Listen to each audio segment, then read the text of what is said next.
How do you train someone to believe that their success is inevitable? I drill it in them 100 times until they believe it. I think that whenever you're trying to take on a new belief, sometimes our subconscious mind needs proof. And so I try to tell people what that means in tangible terms. Like, why is your success inevitable? And what will happen if you don't believe your success is inevitable, right? Like, if you don't believe your success is inevitable, it is very likely that you have a plan B, that you have some sort of backup plan, that you have set up a timeline for yourself where if this doesn't happen in 5 years, I'm going to move back home or I'm going to do something else. Right? You're coming up with like insurance because you don't believe 100%. It's like a prenup for your dream because you don't believe 100% that it's going to work out. And what happens is that when you don't believe your success is inevitable, you don't take the big risks. You don't put yourself out there in the same way because you don't believe that it can happen, right? So it really impacts the strategy or the actions that you end up taking. So I try to help people by showing them where their current belief of not believing their success is inevitable is leading them and how that's playing out. And I like to inspire people to show them like why I think their success is inevitable. And I think that if you can take away the lottery feel of succeeding, right? Because I think that you'll hear often, oh, succeeding in Hollywood, that's like winning the lottery. So for example, one of my clients, I think this is in my book, she said that that was something that she had heard a lot, that good luck trying to make it in Hollywood, that's like winning the lottery. And so I said to her, can you count on your hand? Can you name any people you know who have won the lottery? And she was like, I don't think I know anyone who's won the lottery. I said, okay. Now can you count on your hand and name me people who have succeeded in Hollywood? And she listed like 10 people that she personally knew who were doing well in the industry. And so, because we want to give our subconscious brain, the subconscious part of our mind, some sort of tangible proof to hold on to. And so when we go through that, it's like, oh, okay, so it's actually not as hard as winning the lottery. It's not that random because I can name so many more people that have succeeded, right? So suddenly your subconscious goes, oh, okay, that's different. So we start looking for proof of why is your success inevitable? Like, why is it inevitable that you will succeed? Well, if you take a look at, all the people who are successful and who are, if we take a look at their actions or everything that they've done, and if you're doing the same things, it is inevitable that it will lead to success. And that success might look different to every person and however you define success. But, I really try to help people retrain their brain to understand that succeeding in Hollywood doesn't have to be this insane, unlikely thing. I think that we kind of come into it with that notion.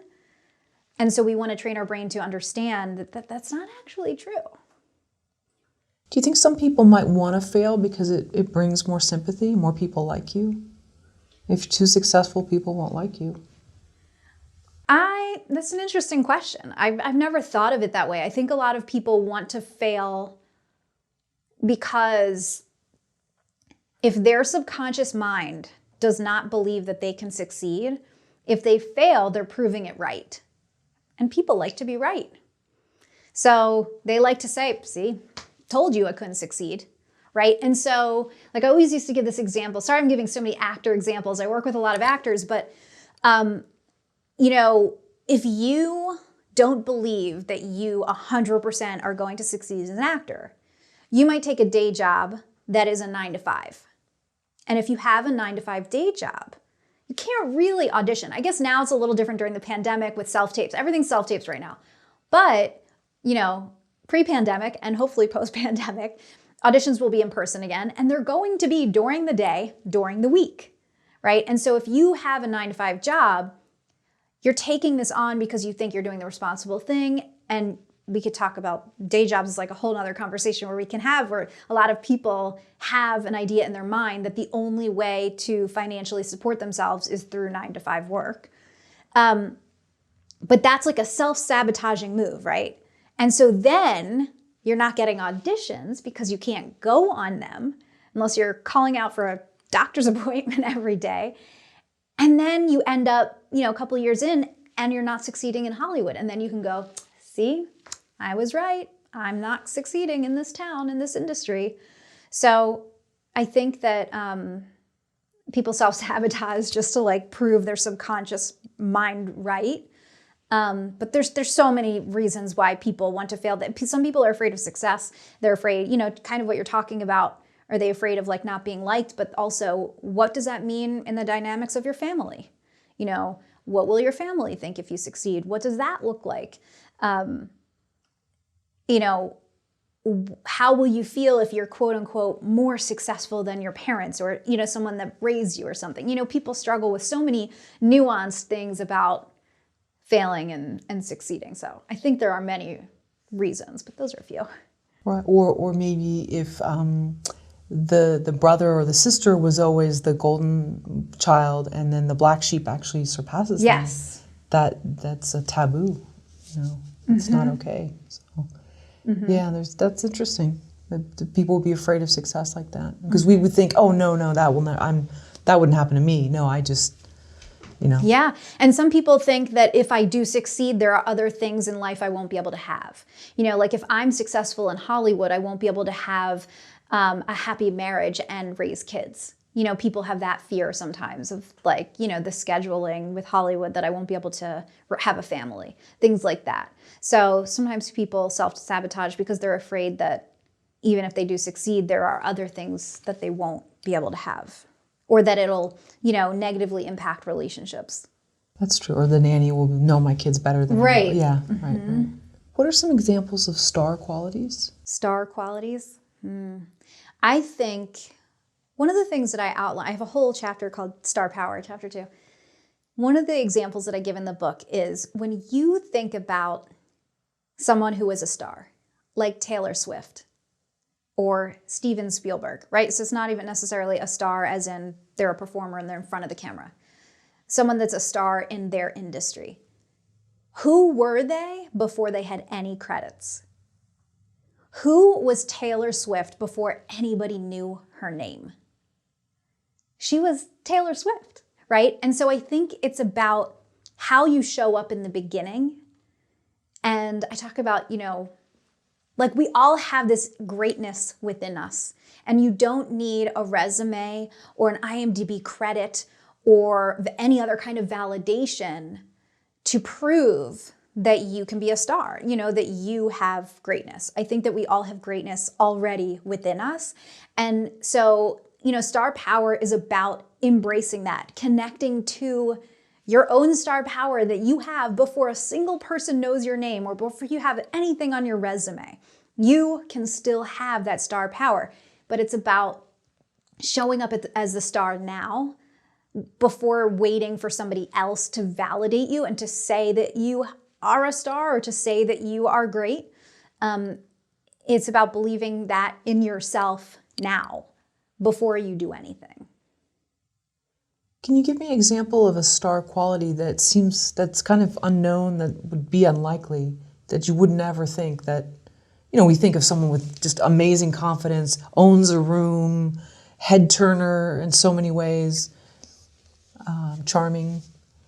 I think that for me, it's not even about necessarily those things. The confidence piece.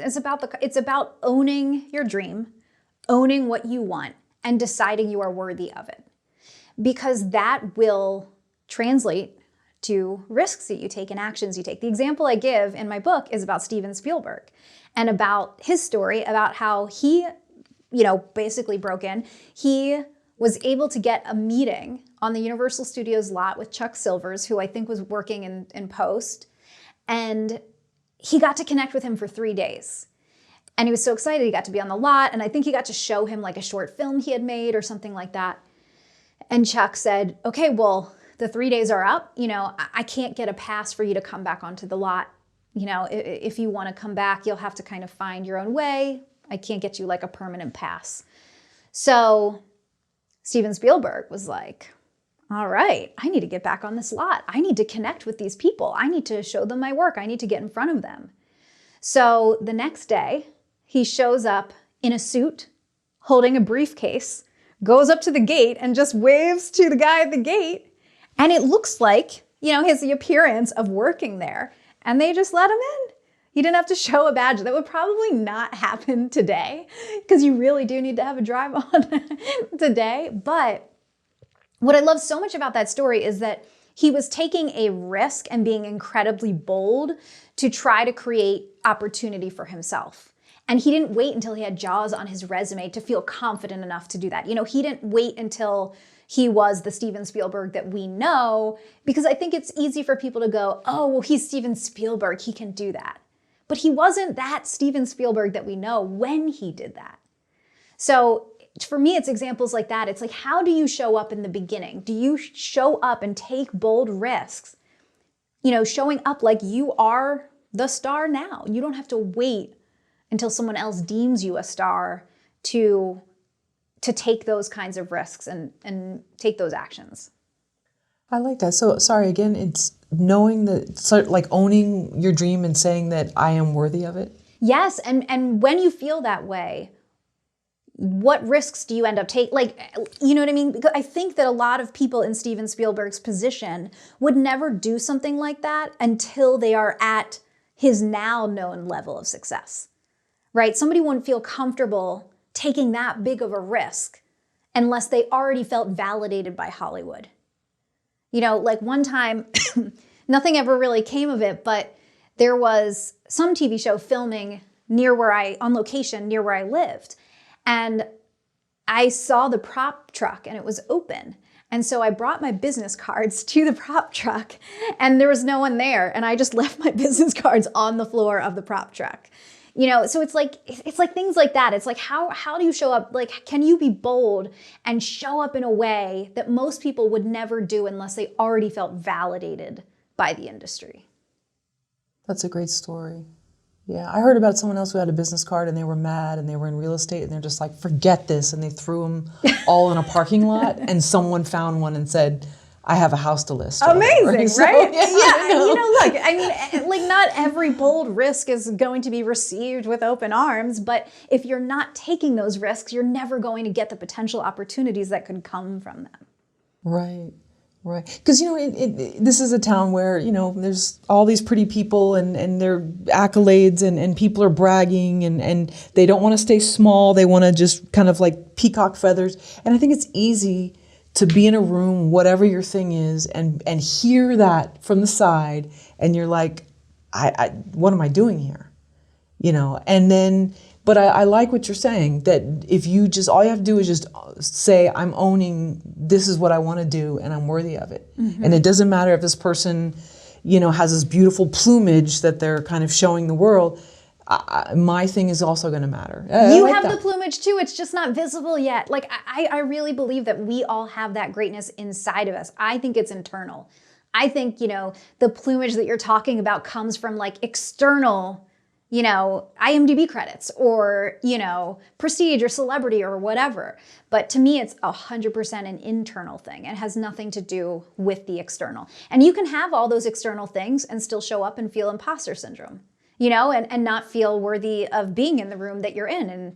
And that happens, all the time too. Look at, child stars, a lot of times where it doesn't pan out as they get older because it's like too much too soon. They weren't ready for it mentally, right? And so maybe they felt like an imposter or whatever. There's a million different reasons why that happens, but it's like, 75% of lottery winners end up going broke.